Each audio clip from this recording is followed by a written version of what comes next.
Bien, donc bonjour à tous et à toutes. Donc on se retrouve aujourd'hui pour une nouvelle chronique littéraire consacrée à de la noblesse et de la préexcellence du sexe féminin de Cornelius Agrippa, un ouvrage écrit en 1509 et publié en 1529.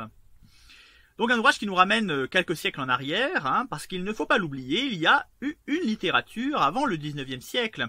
C'est vrai que l'enseignement moderne, on va dire, que ce soit en primaire, dans le secondaire, et même en fac, a tendance à nous faire oublier bien que avant le 19e siècle, il n'y avait pas que Rabelais, Molière, et puis La Fontaine, et qu'il y a eu une littérature pléthorique et passionnante, et notamment donc à l'époque de la Renaissance, dont Cornelius Agrippa est un des grands auteurs, un des grands représentants. Et avant d'ailleurs de poursuivre sur l'ouvrage en lui-même, il faut quand même parler un petit peu de Cornelius Agrippa, qui n'est peut-être pas très connu de tous. Cornelius Agrippa, c'est un polymathe, au même titre que Léonard de Vinci et Pic de la Mirandole, c'est-à-dire que c'est une personne qui était en quelque sorte en possession de tout le savoir de son époque. Et il est né en 1486 à Cologne. Et ses études disent tout du futur polymathe qu'il sera, puisqu'il va obtenir un doctorat en lettres, un doctorat en médecine, mais également étudier le droit, la philosophie, la théologie, donc un peu tout. Et il va parler 8 langues, dont le latin et l'hébreu. Donc une figure très cultivée. Et logiquement, une figure si cultivée, eh bien, c'est quelqu'un qui, une figure si cultivée va courir toute l'Europe, se mettant au service des grands de son monde, et notamment Maximilien d'Autriche, Marguerite, archiduchesse d'Autriche, Louise de Savoie, tous les grands, voilà, vont s'arracher le personnage. Alors, c'est quelqu'un qui va avoir une vie très active, qui va avoir d'ailleurs plusieurs vies en fait en une. Il est né en 1486, il meurt en 1535, mais quand on lit sa biographie, on pourrait croire qu'il a vécu 200 ans, tellement qu'il a fait de choses, tellement qu'il a tout exercé, tout vu. C'est quelqu'un qui va parcourir l'Europe, qui va se mettre donc au service des grands de son monde et qui va exercer un tas d'activités considérables. Enfin, aujourd'hui, on ne pourrait plus imaginer un parcours tel que celui-ci, mais il va être donc médecin, il va être avocat, il va notamment défendre des sorcières dans la région de Metz, il va être alchimiste, il va notamment écrire un traité d'alchimie et prétendre avoir réussi à transformer le plomb en or. Mais il ne donne pas sa recette dans son traité, malheureusement, c'est dommage. Mais effectivement, il va prétendre avoir transformé le plomb en or. Il est philosophe aussi, il va écrire, il va s'intéresser beaucoup à la philosophie, à la théosophie également. Et il va être aussi mercenaire, soldat, puisqu'il va notamment convoyer des cargaisons d'or pour Maximilien d'Autriche. Donc c'est véritablement un personnage insaisissable, qui va exercer toutes les professions, pour ainsi dire. Il va même faire de la prison, parce qu'il va être le médecin de Louise de Savoie, mais comme Louise de Savoie ne va pas le payer pour ses services, eh bien il va écrire des choses virulentes contre elle, et donc il va aller en prison pour ça. Donc c'est vraiment quelqu'un qui vit une vie picaresque en 48 ans, voilà, quelqu'un qui va vraiment connaître beaucoup de choses, beaucoup de mésaventures. Et donc, ces mésaventures vont notamment le conduire auprès de Marguerite, archiduchesse d'Autriche, pour laquelle il écrit ce fameux discours, traité de la noblesse et de la préexcellence du sexe féminin. Parce que quand on se penche un peu sur la vie de Cornelius Agrippa, bien on se rend compte que les femmes ont joué un grand rôle, et notamment ont souvent été ses mécènes, alors parfois pour le pire, comme avec Louise de Savoie, mais souvent pour le meilleur, et c'est le cas notamment de Marguerite d'Autriche, qui s'entoure de figures cultivée, à la cour de Bourgogne, puisqu'elle est liée également à la Bourgogne, et elle va s'entourer donc de figures cultivées, d'écrivains, d'artistes. C'est une grande mécène pour les figures cultivées de son époque, et évidemment Cornelius Agrippa est l'une de ces figures, avec Erasme également qui passe à la cour de Marguerite d'Autriche. Et donc Cornelius Agrippa, il écrit son traité pour Marguerite. Voilà, c'est effectivement une commande, en quelque sorte. Et quand Cornelius Agrippa se fait l'avocat des femmes, eh bien, je peux vous dire que Marguerite Stern, Alice Coffin, toutes nos féministes d'aujourd'hui, eh bien, ce sont des poussins par rapport à lui. C'est clair que là, ça va être du décapant, quoi. Hein. C'est un traité voilà, qui défend une théorie très basique, hein, c'est l'idée que depuis l'origine du monde, les femmes font tout mieux que les hommes, pour ainsi dire, ou en tout cas rendent le monde bien meilleur que ne le font les hommes. Et c'est vraiment assez innovant hein, pour l'époque, on peut même dire que c'est très innovant. D'ailleurs, Cornelius Agrippa le dit lui-même dans une lettre qu'il adresse à Marguerite d'Autriche, il dit que déjà, dire que les femmes sont égales aux hommes, c'est audacieux, mais alors parler de préexcellence du sexe féminin, là on est véritablement sur quelque chose d'unique. Et eh bien il faut toute la vigueur de Cornelius Agrippa pour défendre cette théorie. Et il se fait donc l'avocat des femmes dans son traité, qui est un long plaidoyer en faveur de la révision, en quelque sorte, du statut des femmes dans l'histoire, avec l'idée que bien l'époque éclairée dans laquelle il vit, hein, puisque c'est l'époque de la Renaissance, n'est pas si éclairée que ça par rapport aux âges obscurs du monde, qui accordaient une bien plus grande place aux femmes. Alors, Cornelius Agrippa, il utilise tout un tas d'arguments pour défendre son point de vue, et bien sûr, il remonte à l'Ancien Testament, à la Bible. Il se fait notamment l'avocat d'Ève, expliquant que Ève a péché, mais sans le savoir, tandis qu'Adam, lui, il a péché, mais en connaissance de cause, et que c'est donc bien pire. Et donc, il parle d'Ève, des figures, bien sûr, de la Bible, de l'histoire également. Il emprunte à la mythologie, mais également à l'histoire. Il explique notamment comment chez les Scythes, comment chez les Gaulois, comment en Bactriane, les femmes avaient voix au chapitre, même pour les affaires militaires. Et il explique également que dans ces civilisations-là, pendant qu'en gros les hommes se tapaient dessus, eh bien c'était les femmes qui faisaient avancer quand même la société, qui faisaient tous les travaux un peu laborieux, compliqués. Et il faut savoir que Cornelius Agrippa n'est pas non plus exempt de mauvaise foi. Voilà. C'est-à-dire que il utilise également, bien sûr, des arguments un peu douteux parfois. Hein. C'est très roublard. Hein. Il est très roublard, notre Cornelius Agrippa. C'est pas étonnant qu'il ait fait aussi de la prison, qu'il ait souvent été obligé de fuir les endroits où il demeurait, parce que je pense qu'il n'était pas totalement honnête non plus.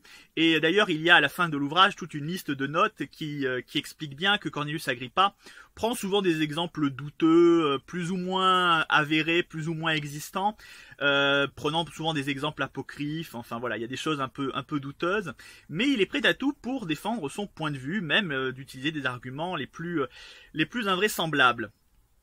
Mais c'est vrai qu'il y va fort, quoi. Il y va pas avec le dos de la cuillère, et notamment par exemple avec Jésus. Hein, en gros, il dit ouais, Jésus, c'est un homme, ok, il est génial, il est presque parfait, mais il y a une femme meilleure que lui encore. Hein.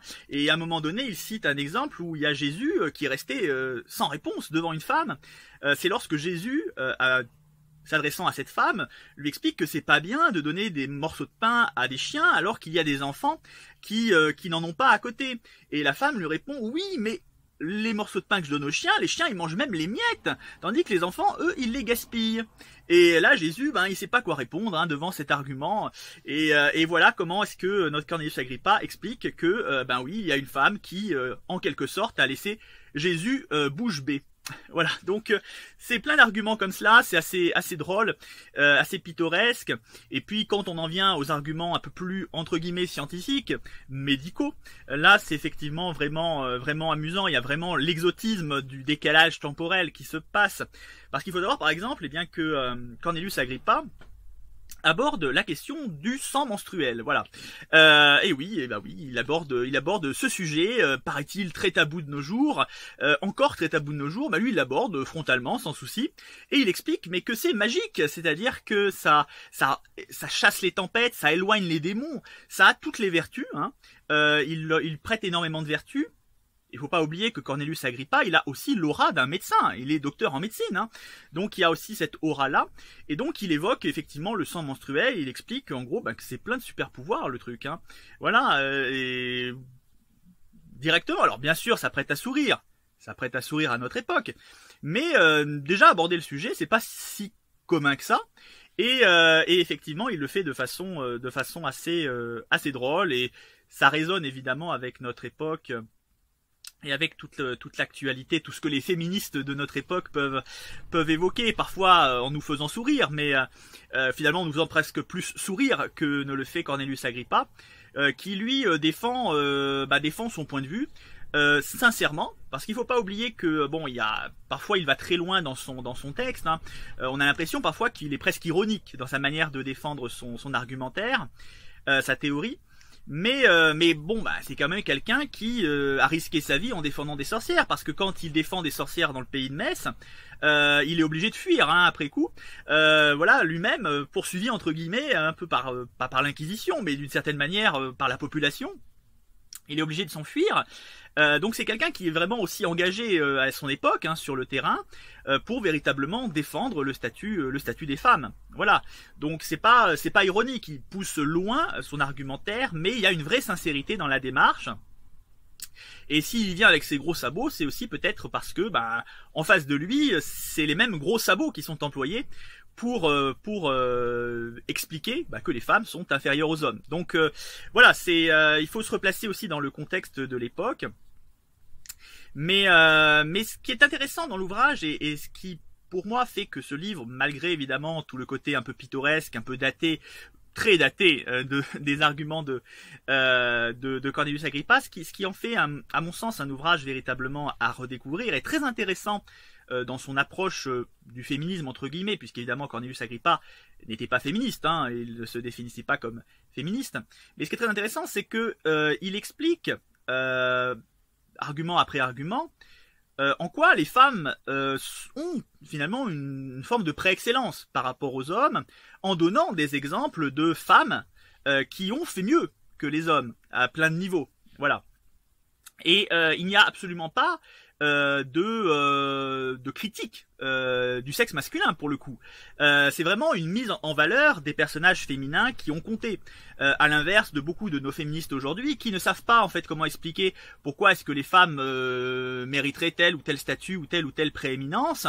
Voilà, qui sont incapables de le faire et qui sont simplement capables de dire en quoi les hommes sont des vilains monstres. Voilà, c'est ça, c'est-à-dire que c'est vraiment un argumentaire qui n'est pas tourné dans la défense des femmes, mais qui est tourné dans la critique des hommes. Alors que chez Cornelius Agrippa, eh bien, on a une vraie mise en valeur de personnages féminins.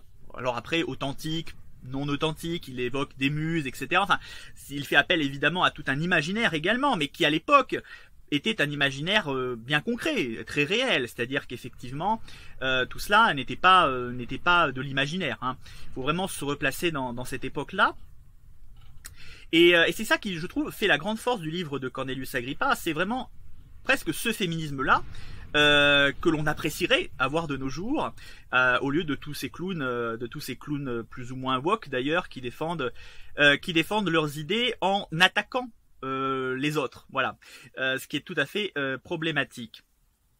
Donc non, vraiment c'est un livre très intéressant. Alors, faut pas oublier non seulement que le propos bien sûr résonne avec notre époque, ce qui en fait beaucoup qui rend le livre beaucoup plus intéressant, mais au-delà de ça, c'est un livre qui est très abordable, c'est-à-dire que moi je l'ai pas lu en ancien français évidemment, si on le lit en ancien français déjà c'est un petit peu moins abordable, mais c'est un livre qui est très abordable dans sa langue, et comme je disais, il y a beaucoup d'exemples, beaucoup de noms propres évidemment, tirés de la Bible, de l'Ancien Testament, de la mythologie, de l'histoire, etc. On peut avoir peur de tout cela, mais en fait le livre se suit vraiment sans difficulté parce que Cornelius Agrippa explique bien tous ses arguments, il les détaille bien finalement, et même si on ne connaît pas ces figures, ou pas très bien, eh bien on n'est pas perdu. Voilà, on n'est pas du tout perdu dans cette débauche de noms propres et de scènes prises à la Bible ou à la mythologie ou à l'histoire. On n'est pas du tout égaré. Véritablement, c'est un ouvrage très accessible. Donc il ne faut pas avoir peur non plus évidemment du caractère ancien du texte. C'est vrai qu'on se dit parfois oula, le XVIe siècle, ça va pas être facile d'abord ça. Non, on se dit ça va être assez compliqué, il va y avoir un contexte historique qu'on va pas maîtriser, etc. Bien non. Très sincèrement, c'est un livre qui est vraiment facile d'accès et qui est vraiment très drôle aussi. Voilà, il y a plein de choses, c'est vrai que à l'époque, c'était la science, véritablement le savoir de l'époque. Aujourd'hui, ça prête à sourire, évidemment, mais ça renforce aussi le caractère finalement divertissant de l'ouvrage. C'est un discours philosophique qui est attrayant, voilà, et on passe un bon moment en le découvrant. Moi, j'ai parfois j'ai ri, j'avoue, j'ai souri également, mais c'est vraiment, ça donne aussi finalement le côté divertissant du texte. Je pense qu'il faut aussi le prendre comme cela. Et moi j'ai passé un très bon moment à le découvrir, et finalement je trouve que Cornelius Agrippa, il est toujours très convaincant. Voilà, il est plus convaincant que Noah Coffin et Marguerite Stern, ça c'est indubitable. Il est beaucoup plus convaincant, et puis c'est un ouvrage qui a quand même 500 ans d'avance sur son époque, quoi. Et je disais au début de cette chronique que Cornelius Agrippa c'était un peu un génie de son temps, hein, comme Pic de la Mirandole, comme Léonard de Vinci. Et je pense que là, on a la confirmation, c'est-à-dire un texte qui a 500 ans d'avance, qui défend théorie qui a 500 ans d'avance, c'est forcément le texte d'un génie. Et je pense que ça nécessite de le redécouvrir, ne serait-ce que pour voir ce qu'était le génie du XVIe siècle, parce que je crois qu'on a là une bonne démonstration, véritablement. Donc moi, j'encourage vraiment à découvrir ce livre, qui est tout à fait passionnant, plein d'exemples cocasses, vraiment, c'est... Et puis, comme je disais, il ne va pas avec le dos de la cuillère, l'ami, hein, donc... Vraiment, non, c'est passionnant. Vraiment, c'est à découvrir. Vous retrouverez d'ailleurs le lien dans la description de ma chronique. Voilà. Voilà, écoutez, je vais en rester là pour aujourd'hui. Voilà, je vais en rester là pour cette chronique littéraire. J'espère vous avoir donné envie de découvrir ce livre. Et je vous dis, à bientôt pour une prochaine chronique.